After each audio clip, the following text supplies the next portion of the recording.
নমস্কার। আজকের ফেসবুক লাইভের যে বিষয় সেই বিষয়টা হলো যে 26,000 চাকরি সাথে কতটা জড়িয়ে বাজার অর্থনীতি। আমরা যেহেতু বামপন্থী দলের কর্মী, রাজনৈতিক কর্মী, তো স্বাভাবিকভাবেই আমাদের সেরকমভাবে খুব একটা সুবিধা বা সুযোগ হয় না বড় মঞ্চে কোথাও বলার জন্য। তার কারণ হচ্ছে আমাদের রাজনৈতিক যে দল, আমরা যে দলটা করি তাতে প্রচুর পরিমাণ তাত্ত্বিক নেতা, সুবক্তা ইত্যাদি আছেন এবং তারা মঞ্চে খুব সুন্দরভাবে আমাদের রোজকার যে দিনের দাবি দাওয়া সেগুলো নিয়ে আলাপ আলোচনা করেন, মানুষের মধ্যে ছড়িয়ে দিতে পারেন। 2021 সাল রাজ্য বিধানসভা নির্বাচন, সেই সময় টেট, পাবলিক সার্ভিস কমিশন, চাকরি দুর্নীতি, বিভিন্ন ইস্যু নিয়ে এই বিধানসভা লোকসভা নির্বাচনে নানা জায়গায় নানা প্রচার সংগঠিত হচ্ছিল। তো কোনো একটা মঞ্চে আমি একটু বলার সুযোগ পেয়েছিলাম, এক্স্যাক্টলি জায়গাটা মনে নেই। তো সেখান থেকে আমাকে বলতে বলতে আমরা স্বাভাবিকভাবে, যেহেতু বিধানসভা নির্বাচন, চাই আমি আমার যে রাজনৈতিক দল তার ইশতেহারটা আমি সেই সময় সেখানে বলেছিলাম যে আমরা এই ইশতেহারে, আমরা এই বছরের ইলেকশানে, বিধানসভা ইলেকশানে আমাদের পার্টি, আমরা যদি ক্ষমতায় আসতে চাই বা আসি, ক্ষমতায় যদি আসি, তাহলে সেই ক্ষমতায় আসলে আমরা কি কি মানুষের সামনে তুলে ধরবো, কি কি মানুষের জন্য কাজ করব। সেখানে একটা বড় ইস্যু ছিল, সেই ইস্যুটা হচ্ছে যে সরকারি চাকরি, মানে সরকারি চাকরির খাম চাই, ফসলের দাম চাই, রাজ্যে শিল্প চাই, এরকম কতগুলো ইশতেহারের মধ্যে কতগুলো পয়েন্ট ছিল, তার মধ্যে এই পয়েন্টগুলো, মূলত এই পয়েন্টগুলো ছিল। তো সেই জন্য সেই সময় আমি যখন এই কথোপকথন বক্তব্য আমি রেখেছিলাম, সেই রাখার পরে আমাকে অনেক মানুষ শুনেছেন, মাইকে শুনেছেন। তার মধ্যে আমাকে একজন আমাদের বন্ধুবান্ধব সমান, একটু বেশি বয়স হবে দাদা, বলেছিলেন যে তোমরা যে ইশতেহার অনুযায়ী তুমি যেটা বললে, সেই অনুযায়ী যদি বলো যে সরকারি চাকরি চাই, তাহলে সরকারি চাকরি কতজনকে দিতে পারে একটা সরকার? একটা সরকার খুব বেশি হলে সরকারি চাকরি 1 লক্ষ লোক, 2 লক্ষ লোক, 10 লক্ষ লোককে দিতে পারে একটা রাজ্যে। 10 কোটি মানুষের দেশ, রাজ্য।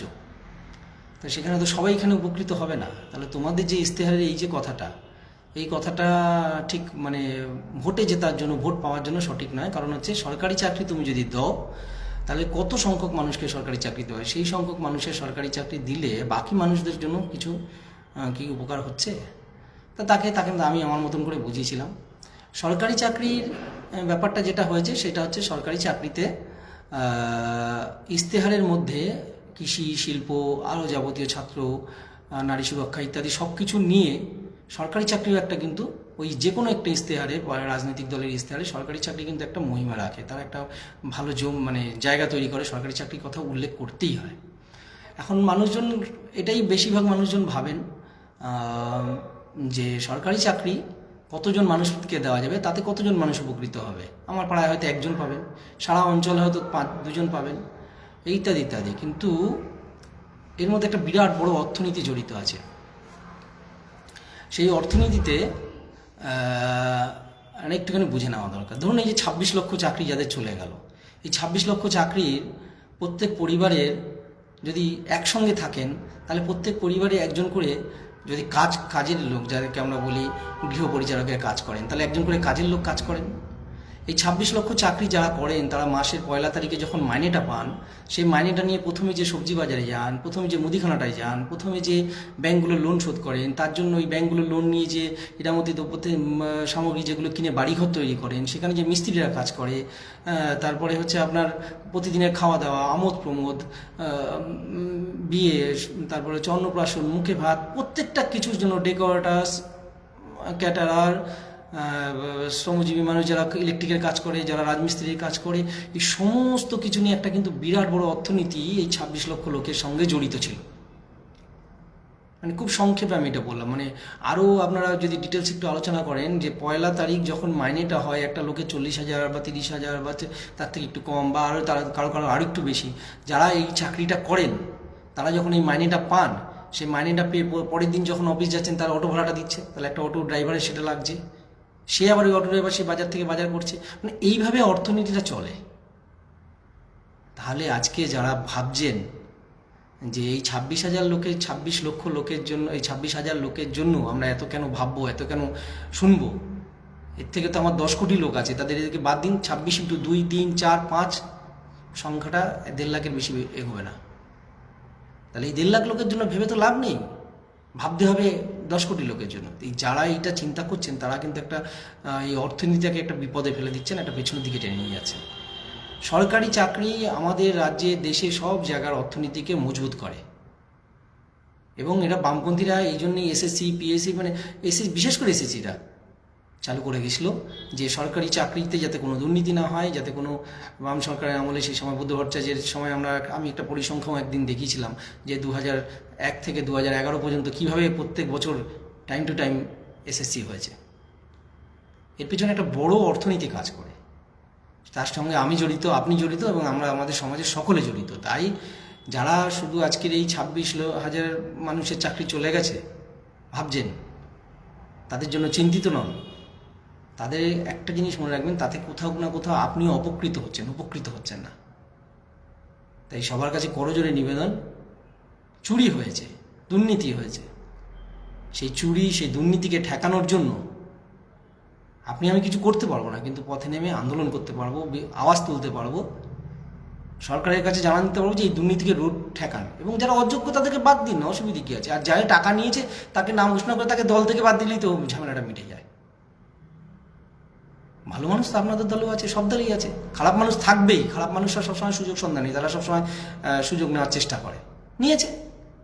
নিজেকে বদনাম করার তো কোনো মানে হয় না।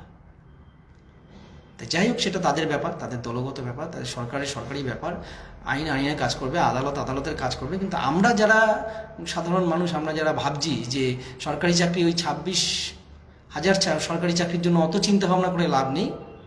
একটা 10 কোটি রাজ্য, তার জন্য 26,000-এর জন্য এত উতলা, বা 26,000 × 5 যদি 1.5 লাখও হয়, তাদের জন্য এত উতলা হওয়ার দরকার নেই। আমরা আরও অন্যান্যদের জন্য ভাবি, তাদেরকে বলবো আগামী নির্বাচনে এই আমরা আবার লিখবো চাকরির খাম চাই, সরকারি চাকরির খাম চাই, ফসলের দাম চাই, আমরা আবারও লিখবো। কারণ মানুষ আস্তে আস্তে বুঝেছেন, শিখেছেন, জেনেছেন যে আমরা সঠিক ছিলাম। এখন তো প্রত্যেক দিন প্রতিনিয়ত দেখছি ওই ফেসবুকে বা অন্যান্য সব জায়গায় লেখালেখি হচ্ছে যে বামটাই মনে হয় ভালো ছিল, বাম সরকারই ভালো ছিল, এই এত দুর্নীতি, এত সহ্য করা যায়। যাই হোক, সেটা আপনাদের অভিজ্ঞতা, আপনারা রাখছেন। কিন্তু সরকারি চাকরি যারা হারিয়েছেন তাদের প্রতি সহানুভূতিশীল হওয়াটাই আমাদের দায়িত্ব। যদি হতে পারি তাহলে মনে হয় বাজার অর্থনীতি, আমি যার তুলনা করলাম, কম্পেয়ার করলাম, যার সঙ্গে রাখলাম, সেটা হচ্ছে যে 26,000 চাকরি, তার সঙ্গে জড়িত আমাদের অর্থনীতি, বিরাট পরিমাণের একটা অর্থনীতির ক্ষতি হলো। যেই পরিমাণ টাকা সরকারি চাকরি যারা পেয়েছেন তাদের কাছে যে পরিমাণ মাইনে যায়, সেই মাইনে থেকে একটা বিরাট অর্থনীতি আমাদের সমাজে ঘোরাফেরা করে, এবং তার উপকার আমরা প্রত্যেকে পাই। তাই দয়া করে সবার কাছে অনুরোধ রাখবো, এই প্রসেস চালু থাক। একটা বাচ্চাকে যখন আমরা অভিভাবকরা মানুষ করি, আমাদের প্রথম টার্গেটটাই থাকে যে আমার বাচ্চাটা যেন একটা সরকারি চাকরি পায়। আজকে দেখছিলাম মঞ্চে একজন বলছিল আমার ছেলে যেন থাকে দুধে ভাতে। একদম 100% ঠিক। আপনার ছেলে যেমন দুধে ভাতে থাকার জন্য আপনি আহ্বান জানিয়েছেন, ওই মঞ্চের যে চারিদিকে ঘিরে যে ছেলেমেয়েগুলো বসেছিল তাদের বাবা মারাও ছোটোবেলা থেকেই এটাই চেয়েছিল যে আমার বাচ্চা যেন থাকে দুধে ভাতে, আর তার জন্যই তারা যোগ্য হয়ে সরকারি চাকরিতে জয়েন করেছিল এবং যোগ্যতার ভিত্তিতেই পেয়েছিল। কিন্তু কিছু অপকর্মের কারণে আজকে সব কিছু হারাতে হলো।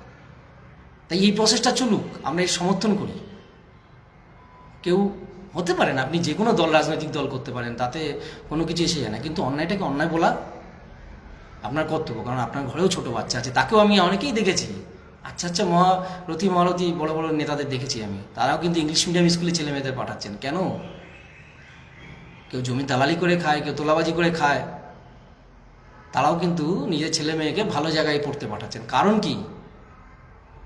আপনার মতন তাকে তৈরি করলেই তো হয় ছোটো থেকে? একদম না। বাবা মা মানেই দায়িত্ব, আর দায়িত্ব মানেই তাকে মানুষ করে তোলা, যেন ছেলে দুধে ভাতে থাকে। যেন দুধে ভাতে থাকে মানে কি, তাকে যেন সে নিজের পায়ে প্রতিষ্ঠিতভাবে যোগ্য হতে পারে। তা দয়া করে আবেদন করবো যে অন্যায়টাকে অন্যায় বলতে শিখুন, এবং যারা সরকারি চাকরি খুইয়েছেন তাদের প্রতি সহানুভূতিশীল হয়ে তাদের আন্দোলন, তাদের লড়াইতে যোগদান করুন। এই অযোগ্যগুলোকে তাড়াতেই হবে। এগুলোকে না তাড়াতে পারলে, আজকে যারা চাকরি হারিয়েছে, কালকে দেখবেন আপনার ঘরে যাকে আপনি ইংলিশ মিডিয়ামে পাঠাচ্ছেন, যাকে আপনি মিশনে পড়াচ্ছেন সেই যেদিনকে যোগ্য হবে, সেই যেদিনকে ওএমআর সিটটা দিতে যাবে জমা, দেখবেন টাকাটাও ডুপ্লিকেট হয়ে গেছে। 100 জনে একজন তো হবেন, তখন বুক চাপড়ে কিছু লাভ হবে না, সময়টা পেরিয়ে যাচ্ছে। তাই বলছি, বাজার অর্থনীতির সাথে সরকারি চাকরির একটা ওতপ্রোত মিল আছে, এই মিলটাকে কেউ গুলিয়ে ফেলবেন না। এই মিলটাকে যদি ভুলে যান তাহলে সরকারি চাকরির প্রতি অনীহা তৈরি হবে, তাদের প্রতি অনীহা তৈরি হবে। আপনি নিজের বাচ্চাকে সরকারি চাকরির জন্য তৈরি করছেন, কিন্তু যারা সরকারি চাকরি আজকে হারিয়ে ফেলেছে তাদের প্রতি অনীহা দেখাচ্ছেন। তাই দ্বিচারিতা হয়ে যাচ্ছে। এই দ্বিচারিতা দয়া করে করবেন না। ওদের পাশে থাকুন, ওদের পরিবারের পাশে থাকুন, ওদের আন্দোলন লড়াইকে সংগ্রহ করুন। আমরা চাই যে 6000 নাম ঘোষণা হোক, 6000 নাম বেরিয়ে যাক, 19,000 লোক শান্তিতে চাকরি করুক। আমাদের ছেলেমেয়েগুলো সরকারি স্কুলে পড়ুক, আপনাদের ছেলেমেয়ে সব যারা পড়ছে, যেখানে যে স্কুলগুলো বন্ধ হয়ে যাচ্ছে মাস্টারের অভাব। তাই বাজার অর্থনীতির সাথে সরকারি চাকরির একটা ওতপ্রোত মিল আছে, আরও একবার বললাম। সেই ওতপ্রোত মিলটাকে সবাই যাতে গুলিয়ে না ফেলে, তাদের উপর অনীহা তৈরি না করে, তাদের লড়াই, তাদের আন্দোলনে সামিল থাকুন, এই আশায় রাখলাম সবার কাছে। ধন্যবাদ, নমস্কার, ভালো থাকবেন।